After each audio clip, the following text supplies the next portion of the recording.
Welcome back to State of the Nation tonight with me, Matt Goodwin. Now, does Britain have an Albania problem? Today, the British people were insulted again as it's revealed an Albanian criminal with 50 convictions, 50, has been allowed to stay in the country because, according to the authorities, his crimes were not extreme enough to justify deportation. Yes, you heard that right. Zenel Beshi failed to disclose his 6-year tenure in an Italian prison for robbery, theft and false imprisonment, and then came over here to the UK only to commit similar offences. It's the latest domino in Britain's dire situation with criminality, as we are losing our status as a self-governing, independent and proud nation.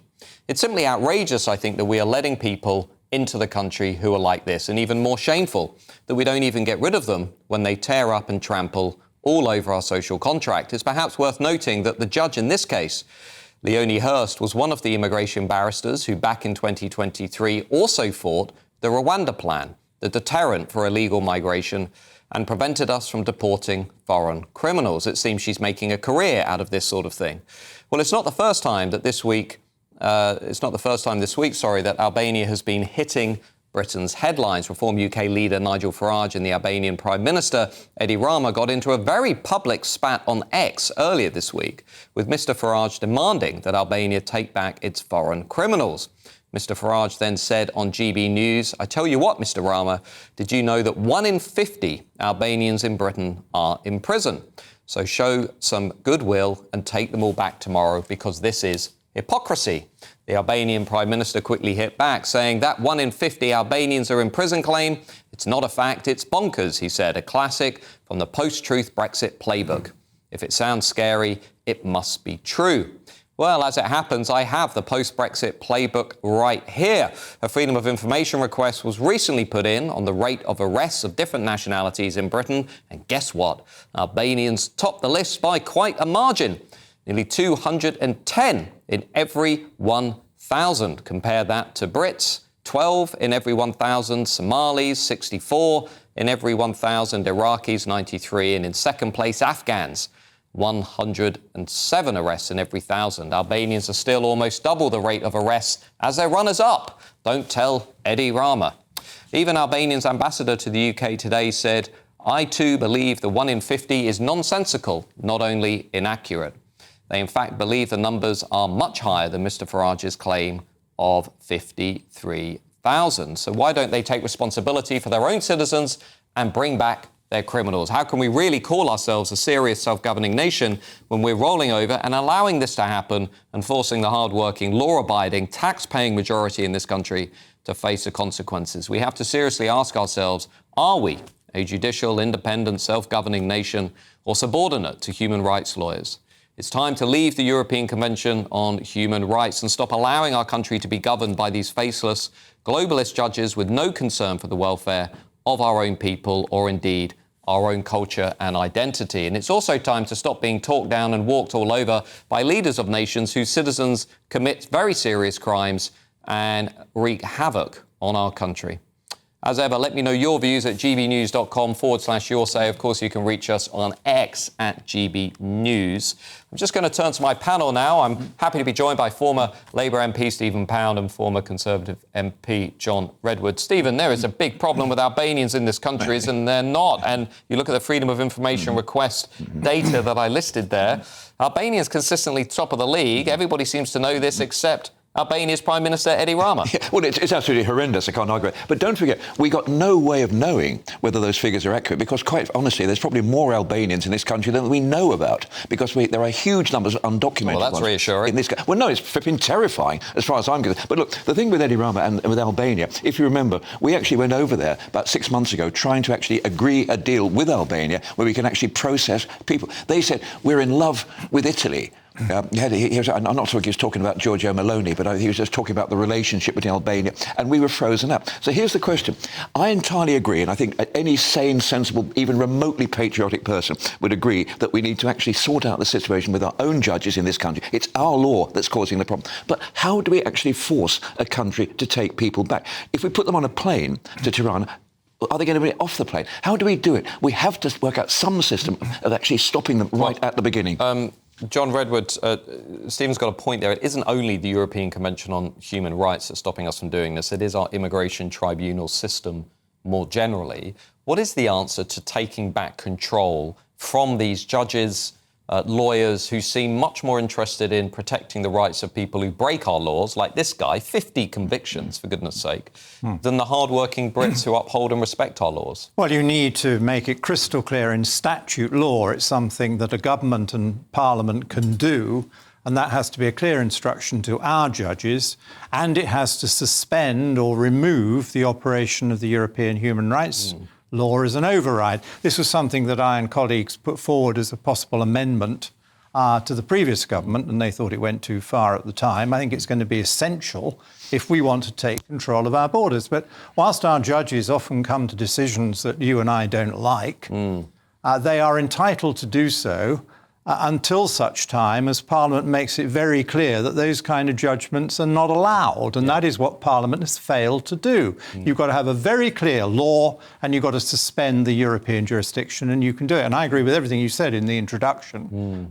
This is outrageous. Indeed, Albania, I think, was about the only country the last government had any success with. It did actually get quite a lot of volunteers to go back to Albania, thousands, and that was needed doing. Who knows whether there's only 53,000 here, which is the basis of the 1 in 50. That's the official figure.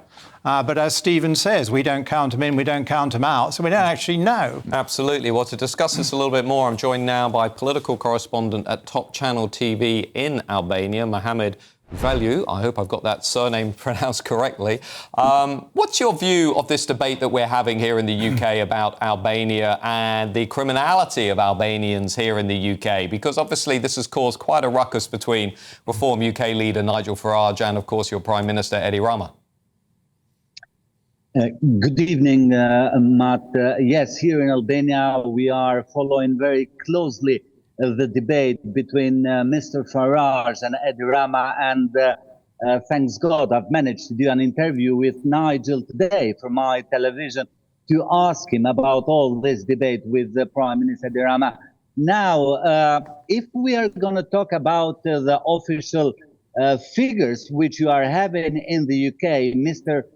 Farage, I can say it is right, but Matt, let me tell you something. Since 1998, when the first wave of Albanians started to migrate to the United Kingdom, until today in 2025, I can say currently in the United Kingdom are nearly 200,000 Albanians. So if we make a calculation based on this figure, which I'm giving you, Mr. Farage is wrong and Mr. Rama, it's right. On another hand, it seems to me politicians and some outlets in the UK are making Albanian stereotypes. Are not only Albanians who are foreign prisoners in the United Kingdom. You have other nationalities. Sure. But if I could just pull you up on this very specific stat. We've got a Freedom of Information request submitted to the UK state, looking at the arrest rates, not even the conviction rates, but the arrest rates. And Albania, I mean, Albanians are right at the top. It's not even close, to be honest with you. 210 arrests for every 1,000 Albanians. And the next on the list are Afghans, who are way down on 107. I mean, however you look at this, there's something odd going on with Albanians being arrested to this degree. Now, you're saying that we're playing into stereotypes. I mean, this is hard data that we've got from the UK state. So what are you saying? The UK state's making all this up, or actually Albanians seem to have a problem following the rule of law? No, I'm not. I'm not disputing the facts. Some Albanians in the United Kingdom, unfortunately, are involved in criminality. At the same time, Matt, if we are talking about Albanians involved in growing cannabis in cannabis houses, they are renting the houses from the British landlords. If we're talking about the same issue, they are stealing electricity with the help with the British electricians. Some of them has been arrested, but nobody's talking how Albanian criminals in the United Kingdom are cooperating with local criminals and other other criminals in your country. Sure. So, I mean, I'm not here for a second to suggest that Albanians are the only ones who are committing crimes. I'm very, very aware. Let me just ask you while we've got you lastly. There's been a lot of discussion about the UK trying to rely on Albania for a return hubs agreement, offshore processing. The Albanian Prime Minister, Edi Rama, has said he only wants to do that with Italy. Is there any movement within Albania over the last week or so around that issue? Could you see the UK-Albania relationship improving so that actually maybe, we could perhaps send not just Albanian criminals back, but also a large number of asylum seekers and illegal migrants to be processed in Albania? Do you see that happening? Until the visit of Prime Minister Starmer in Albania, it has not been any development in that direction. Prime Minister Edi Rama made it crystal clear to Prime Minister Starmer he is not willing to repeat that agreement he did with Italian Prime Minister Meloni. But let me stress out something in terms of returning Albanian criminals from United Kingdom to Albania. Since 2023, Albania and the UK has up and running agreement for returning Albanians who are serving more than 4 years prison sentence in the UK prison. It has been reported in Albanian media so far. We have more than 15 Albanians who's been transferred to continue the remaining sentences in our prison. At the same time, National Crime Agency is cooperating with Albanian police fighting organized crime. That's great. Well, wonderful. I think we've only got about 1,000 to go, but thank you for your time, Mohammed. Really appreciate your insight and expertise from Albania. And thank you to my panel.